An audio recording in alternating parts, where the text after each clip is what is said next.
Welcome to Business Authority Radio, bringing you insights from today's thought leaders, professionals, and influencers. With your hosts, Neil Howe and Craig Williams. Hello and welcome to the show. This is your host, Neil Howe, and today my expert guest is Brian Trow. He is a co-founder of the Atlanta-based Foundations Investment Group with Peter Pasternak. He also appeared on Flip This House, which was a very popular show on A&E, and now they're putting their combined wisdom together and have started the Investor Blueprint. Welcome to the show, Brian. Thanks, Neil. I appreciate you having me on. Well, we know you've got lots of experience in house flipping and just investing in real estate, but why did you decide, well, first of all, tell us what the Investor Blueprint is and why did you decide to put out this product right now? Well, once again, thanks for having me on, Neil. I really appreciate the opportunity to get in front of your audience and appreciate your interest in the Investor's Blueprint. So, obviously you said that, I guess now about a dozen years ago, we started our company as it relates to doing investment properties. And for us, most of it was flipping houses. And we got connected with the show Flip This House. We did that for a number of years and did a bunch of episodes for that, showed a lot of great projects that we undertook. And for a lot of the teams that were doing the house flipping shows, all of this, the reality TV programs, many of them decided to go down the path of trying to teach the whole investing game and went in that route once they were done with their shows. And for us, the big thing that we wanted to focus on was actually our projects. So even when we were done with Flip This House, I'm still a general contractor. I still love doing construction. I love doing renovations. I love doing new builds. I love going out and helping people create homes that they love. I love doing our own projects. So we were so tied up doing all of our own projects, whether it was for us or for other investors or for just homeowners in general, that we decided, you know what, this isn't really what we want to do as far as our time is concerned. We want to focus in on our projects and our core business, which is general construction and our own investment properties. And also back then, this is a while ago, so really technology hadn't really caught up to where we are today. So back then, and as is still the case with a lot of the gurus, so to speak, still go out and they do the whole speaking circuit. They will go to a hotel in Fort Wayne, Indiana, or Topeka, Kansas, or you name it, get in front of a small group, sell what they're doing, try to help people out in that way and drum up business from a teaching standpoint in that manner. Well, for us, I don't have time to do that. I know Peter doesn't. He's got tons of stuff he's doing from a marketing standpoint and going out and speaking. And for me, I've got all of our projects to run, and I've got two small kids. I don't have the time to break away from them to travel the country and speak to people on a regular basis. So thankfully now for the Investor's Blueprint, technology has caught up to the point where we can reach out to many more people just by getting online and doing it all digitally. So that's really what we've been focusing on doing, is getting in front of people with the Investor's Blueprint. It's really our means of relaying all the information that we've accumulated over the years on how we flip houses or do buy and hold or any manner of investing for real estate investors. And it's really given us a better platform to be able to deliver that to the masses really all over this nation. So that's really what it is. It's about us getting in front of people online or on their mobile phones, and not only putting out product that you can read about what you need to do to be a good investor, but more importantly, so they can see the process. For me, I'm going to be on video every day, putting out short segments, trying to let people learn visually, not just reading. Because a lot of people are going to learn better by seeing actually what you do. It's one thing to read, okay, how do I apply this opportunity to create a new renovation for a home that is potentially going to be sold. It's another thing to be able to see it in action. And that's really where I come into play, is really putting it out there. This is what you're going to be seeing when other people are doing their own projects. And hopefully they can glean some information off of that, and hopefully take that and be even more successful than they already are. Yeah, there's certainly a lot of different business models when it comes to sharing your expertise in the flipping business, way back to Carlton Sheets and late night TV and different folders that you get, to the weekends away where, you get intensive training. But I must admit, I really have liked the videos that you've been putting out. They're just short Facebook Live. It's a new platform that I think everybody has access to. So something different in this industry is definitely, I think, called for.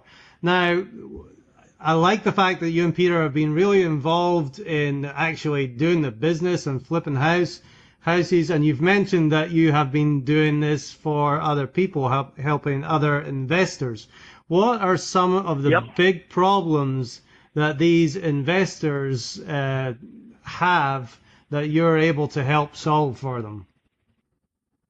Well, there's a multitude of issues that any investor of any time frame that they've been doing is going to run into. So newbie investors, a lot of times they don't know what they don't know. And what we're trying to do is just deliver a breadth of information so that they can hopefully see, okay, these are some of the things that you're going to run into as you're just getting started. So newbies, a lot of times, they don't know how to set up a business. They don't know how to make sure they're complying with their states as far as all of their documentation. They don't understand how you get your licenses. There's a bunch of just stuff that they need to do that, from a business perspective and setting up a new business, they probably don't even know. And that's where Peter comes into play, because yes, he loves to get out and speak and fire people up and really motivate people to do an incredible job in their businesses. But at heart, Peter is a systems guy. So he loves to get out there and tell people, okay, this is what you need to do to set up a business and make sure you're going to be compliant and not have any issues down the road. Now, for me, a lot of it is depending upon what stage of the investing game they're in. Are they going to be doing flips? Well, do they have the right team in place? Do they have the right contractors? Do they have the right subcontractors? Do they have their contracts in place, and how to implement those contracts with their different subs and contractors? Do they have their materials and their vendors in place? And so a lot of times people get in trouble just by not even having their team in place before they even start. So all of a sudden they're out looking at properties. They find something and think, oh, this would make a great flip, or oh, this would be a great buy and hold. But where do I go from there? They might have the access to the funds, but they don't have their team in place. And so you've got to have all these pieces of the puzzle in place even before you start looking at properties. Get your team in place, have your money in place, then get out and start looking at properties, because that's going to, once you have all those other items addressed, then it's really going to drive what kind of properties you're going to be looking for. On top of that, it's just, for me, the technical side of construction. I'm a licensed contractor with the state of Georgia. I've been so for, almost 10 years now. And so I've seen it all as it relates to construction. I've started out doing just really tiny, small, as I call lipstick on a pig flips and buy and holds, all the way up to the next stages of doing small gut jobs to large gut jobs, and then doing additions, and then tearing roofs off, putting second stories on, to the point where we realized, okay, we can do new construction. So We can take an existing house and tear it down and start from scratch. And then I've gotten to the point where now I can take raw land and figure out what's best to do with that. So for us, we've been at all different stages, and we've seen everything from start to finish, no matter what size and scope of work that people are going to encounter. And so for us, it's about taking that experience, taking all the hardships and all the lessons that we learned along the way that definitely cost us money. We always say, if we knew now what we knew, if we knew back then what we know now, we'd have a lot more money in our pocket. Right. So we call it we call it tuition paid. That was our tuition paid. Our mistakes were our tuition paid. So, okay, we learned the hard way on a lot of different areas, but as long as we learn from those mistakes and apply it to our next project, okay, great, it was worth something. And so what we're trying to do is help people avoid those same mistakes that we fell into, and hopefully it'll get them to a standard of success much more quickly than we ever had. Definitely, and that's the help that these investors really need is to learn from the pros that have done it. Like you said, you've made the mistakes, so that they can get their desired result a little bit quicker. Now, I really like the different areas that you covered. Now, you're a principal and founder along with Peter. You cover the construction side, and Peter's more the system side. But you have another principal and founder as well in Denny Faircloth. Explain to me what his role at the company is. Absolutely. And Denny is just awesome. Well, first of all, Denny's just a great friend. And Peter's known him for quite a while, and he's actually gotten into some other ventures with Denny along the way once they realized that there was some good synergy with them. And it was interesting because a few months ago, Denny was having a meeting with Peter. I don't know if Denny or Peter had actually shared this with you, but they had a meeting that they were just talking about business in general, kind of where they both were in their phases of their career. And Denny actually brought it, hey, why aren't you guys doing the teaching thing? We see all these other people, the gurus out there teaching, real estate investing. Why aren't you getting into that? And, of course, Peter told him exactly what I said to you. We don't have time. We can't travel. It's just not really our focus right now. And so Denny and Peter got to talking about, hey, we've got this different platform to be really focusing in, and another way of delivering the information that isn't going to take up all this time. So really Denny came into it, and we were really missing that piece of the link, because he was our missing link. We needed a third party to help from a marketing standpoint, and he's also fulfilling for him, which I think is a big key portion to any investor or any business owner, especially small business owner who are mostly sole proprietors. They run into is really mindset adjustment and making sure people have the appropriate psychological mindset when they're going into their business and their projects and their properties. And in order to make sure that you're as successful as possible, you not only have to have the systems in place, you not only have to have your design and your construction correct and your sales team correct, but you also have to have the right mindset to allow yourself to thrive. And that's really where Denny comes into play, because he's really an entrepreneur at heart, just like Peter. I'm not necessarily coming from an entrepreneur's background. Peter did, and Denny did as well. And Denny's role is really to make sure he reaches people so that they can get in the appropriate psychological mind frame to be as successful as possible. And that's just as big, or if not bigger, of a challenge in any business, especially, like I said, when you're an individual owner, you don't really have somebody to bounce ideas off. A lot of times they feel like they're on an island all by themselves and they're about to drown. And why the heck am I doing this? Or this is too hard. I don't have the resources or the outlets or even a sounding board to bounce things off of. Denny's really there to, along with us, we're going to try and do that as well, but that's really his focus. Make sure that he helps people keep their minds correct so that they can stay focused and sharp and really put themselves in the best position to succeed. And that was the missing puzzle. piece of the puzzle. And thankfully for Peter and I, Denny came on board, and here we are today. Yeah, that is an extremely important part. I think, many people, when things become tough or confusing, just quit, quit before they realize, what a great industry it is and how much money could be made if they could just stick at it. So let's talk about some of the myths and fears and misconceptions with real estate investing. What would you say is the biggest misconception?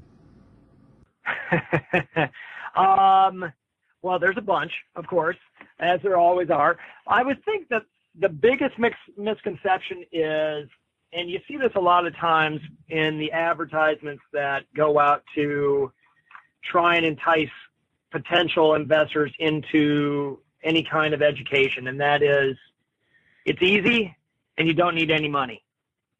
And there's no easy way of making money. Any entrepreneur will tell you that unless you've inherited it. I'm sorry, or you win the lottery, in which cases both of those come with their own headaches. There's no easy way of making money. It takes a lot of hard work. It always helps to have money in order to make money. So whether you have a big enough nest egg that you can start putting into your own projects, or at least have enough for down payments, or whether it's making sure that you have access to capital, whether it's through hard money lenders or traditional loans, or you name it, having access to capital is always a detriment, or it's a challenge for people, so that they don't necessarily can reap the rewards of any investing as fast as they possibly can if they have the money in place. And then it's just making sure that you understand this is not going to be easy. That's why we call it, real estate reality. Mm-hmm. There's nothing real about reality TV because it looks easy. It's an hour-long show, or in some cases 30 minutes long. Yeah, you encounter a few challenges, but hey, boom, you bought it for this and you sold it for that. You made a ton of money, no problem, easy to go. Let's go on to the next. It doesn't work that way. There's a lot that goes into it, and it's not easy, but it's worthwhile. If you put the time and energy and the effort and the knowledge in place, it's a worthwhile pursuit, and it can be very rewarding. And that's what we want to try and get across to you. It's very rewarding, but you're going to have to get your hands dirty, and you're going to have to really dig in and get through some tough times, because you know what? Not every sale is going to happen as soon as you get that project done. You're not going to get that house rented, or that apartment rented, or that condo or townhouse rented as soon as you finish the renovation and put it on the market. I mean, there's going to be some times that people have challenges, and they just got to realize that going in. If you have that expectation that you could have challenges along the way, and you will, then you're not going to be disappointed. You'll have realistic expectations. Now, there's a lot of people that might have the money to get involved with real estate, but have some other fears about, what it actually takes to get the project done. What do you see as some of those fears that prevent people from getting started?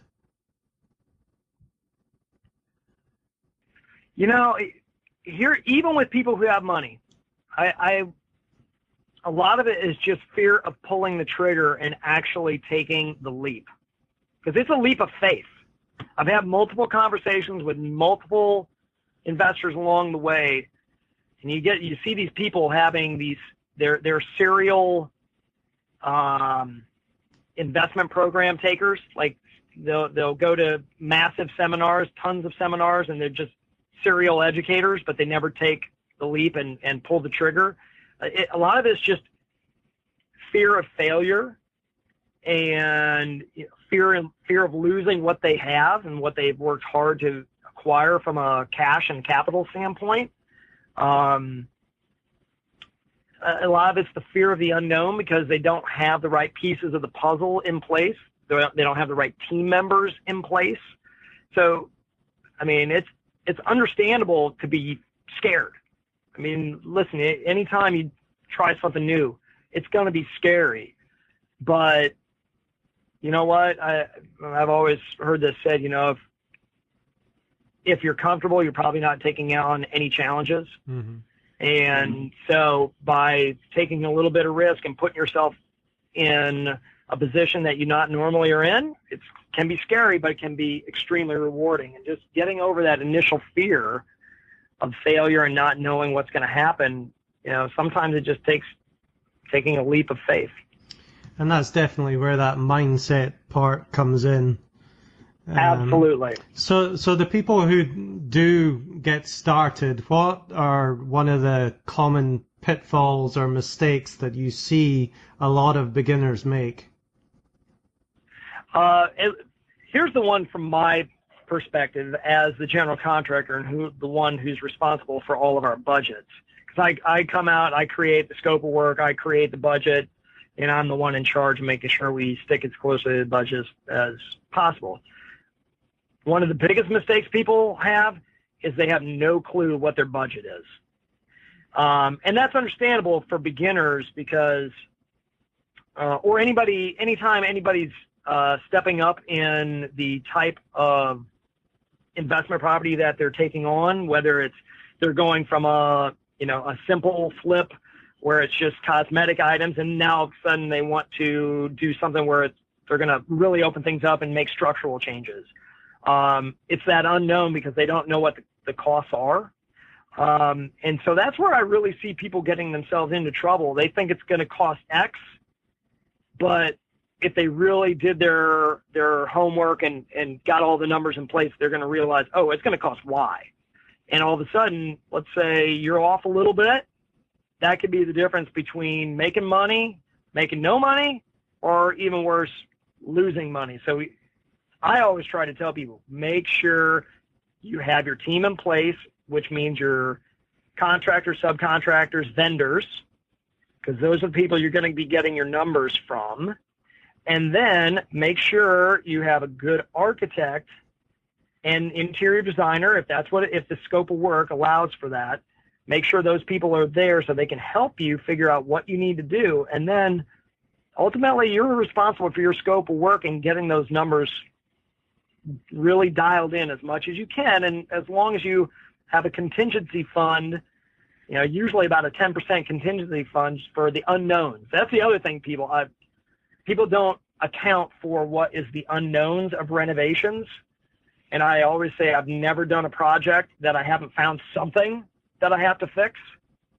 And if you don't have your numbers totally dialed in for what you know, and then have a contingency fund for what you don't know, people can get into a world of hurt. And unfortunately, sometimes that happens on somebody's first investment project and investment property. That could leave a really bad taste in their mouth so that they don't want to try it again. But as much as they can, they gotta have your numbers really dialed in as much as possible. Now, can you give me a specific example of something like that happening with maybe somebody who's come to you afterwards for your help, and how you were able to really turn it around and help them? Well, for me, a lot of times I'll get friends who are also investors who call me and say, hey, listen, this was supposed to be an easy get in, get out flip, and guess what? We opened up this wall, and all of a sudden we found that we've got massive termite damage hiding behind all of the old drywall, or in some cases really old plaster because of the age of the house. And a lot of times for me, I'm trying to help them figure out, okay, what do you have to fix? What do you have to fix? What can you fix, and what don't you have to fix? And there's a cost associated with all three of those items. And so it's really figuring out, okay, what is your end scope of work, and what kind of price point do you want to be at the end? And of those three things, what do you have to do? What can you do, and what you don't have to do? Which items do you really need to address, and how much is that going to cost? And so a lot of times I'm coming in on the back end to be a problem solver. I mean, at heart, I'm a problem solver. And that's why I love renovations, because yes, new construction is much easier because you don't have all these unknowns. Sometimes you have a few unknowns, whether it's soil issues or whatever the case may be in that regards. But for the most part, your construction, you know exactly what you're getting, and your numbers are pretty true to where they should be. But the renovation part is you don't know what you're going to find.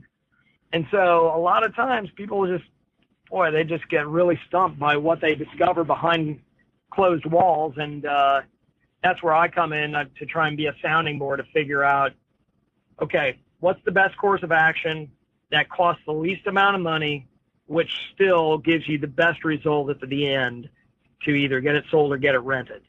And that's what I truly enjoy with helping people out. And that's really what I love about the Investor's Blueprint, is because it gives me the opportunity to help a ton of people. And, I'm asking them send me pictures, send me videos, just so I can see what's going on. And just off of that, I can usually have a pretty good idea as far as what their next course of action should be. So it's a lot of fun for me. And I'm looking forward to helping a lot of people. Now, I think that's one of the great things about the Investor's Blueprint, is that they do get access to you, to Brian and Denny, for different aspects of the business. Now, Brian, let's take it back a little bit. You weren't always in construction. How did you get involved in construction in the first place? Well, my story kind of goes way back to childhood, and this is what I tell as what my story is. So I come from Iowa, a very small town in Iowa, where both of my parents were teachers. Now, my mother was a middle school physical education teacher, and my father was a high school industrial arts teacher. So he would teach woodworking, robotics, engineering, drafting, pre-engineering types of things that all had to do with construction. I grew up kind of trying to distance myself from what my father was doing or any kind of role he was kind of had in my life. We didn't really have a really close relationship growing up. And ironically, I never took a single one of his classes ever. Had no desire to. I really wanted to go in a different direction. So went to college, got my degree in exercise physiology, went to New York City and worked there for 6 years for a company that managed hotel and corporate fitness centers and spas. And that was a lot of fun. It was, great to do in your 20s. And even though I was married, I still had a blast being in the city, and it was a major culture shock. Let me just tell you that, going from small town Iowa to working in Times Square. But that's what I did for 6 years there, and then moved to Atlanta back in 2002, still working in the fitness industry. Went to work for a studio in a suburb of Atlanta. And guess what? Peter Pasternak happened to be a client there. He became quickly a client of mine. We really connected because he's from Connecticut. I lived in Connecticut for a while. I was working in New York. He played tennis in high school. I grew up playing tennis and played all the way through college. So then we started playing tennis together and really became really close friends and best friends. And I always knew that for me, even though the fitness industry is a very noble pursuit, if somebody wants to do that, God bless them. I just knew for me, I didn't want to do that. I always said I did not want to be a 40-year-old trainer. Mm-hmm. And I knew I wanted to do something different in my life. And sorry if I'm going on and on. I've just got all these things that happened in my life that get me to this point, as most people do. So I had a townhouse that I had bought in 2000 in Connecticut, bought it for $215,000, put $500 into it because it was brand new, and 2 years later wound up selling it for cash with no inspection, with no real estate agent, in 3 weeks for $315,000. Nice. And yeah, trust me, I got that. I'm like, oh, this is good. I like real estate. This is something that I could potentially do. And so the seed was always planted there. And I always loved watching the home improvement shows. I mean, my all-time favorite is still This Old House. Mm-hmm. Because I love it. It's more like a documentary. And so I love seeing what they do. So I always had that bug, and then the older I've gotten, the more I've realized I'm pretty much like my dad. And so we started our business in 2006, actually end of 2005. And our first two flips, my dad was recently retired, and he would fly down and stay with me for 2 weeks. He'd stay down for 2 weeks, go back for 2 weeks, come back down here for 2 more weeks, and just rotated that cycle of coming down to help me. And so it was just me and my dad out on our projects, and we were the ones doing all the work. And it not only was it great for me to learn from him, because I learned a ton. I mean, he was my biggest mentor. But also it was really gratifying to develop a really close personal relationship with him. So I would say the business is not just about, making money. It's really been such a godsend for me and my family and me personally to have the opportunity to develop such a close relationship with my dad now. Mm-hmm. And it's been really special. Well, that's certainly a great startup story. We're all glad that you eventually got into real estate and construction and can now share that wealth of knowledge with everybody. I'm really looking forward to seeing everything that's in the Investor Blueprint. For our listening audience, can you tell them how to get in touch with you and how they can find out more about the Investor's Blueprint? Absolutely. So, of course, like everybody these days, we are on Facebook at the Investor's Blueprint. But also you can go to theinvestorsblueprint.com and find out more information there. We have a 7-part video series that talks about all the different things that people need to be keeping in mind when they're going into their investing business.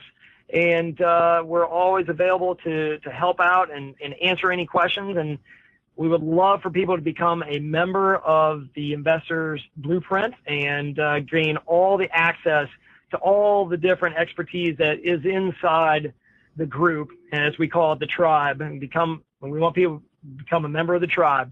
Get inside the tribe, and we're here to help in any way possible. You have access to me, to Peter, to Denny, and all the other experts that we have inside the group. And that's what we're going to be trying to bring to everybody else, is all this different expertise so that it helps people be as successful as they can possibly be. Well, we have barely scraped the surface here, Brian. For the audience, go check that out, theinvestorsblueprint.com. And thank you very much for being my guest. I learned a lot today, Brian. I appreciate your time. Well, I appreciate it, Neil, and I hope you have a good rest of your day. Thanks. And to our listeners, if you like what you hear, hit that like button, share, and we'll see you next time on the show. You've been listening to Business Authority Radio with Neil Howe and Greg Williams. To learn more about the resources mentioned in today's show or to listen to past episodes, visit businessauthorityradio.com.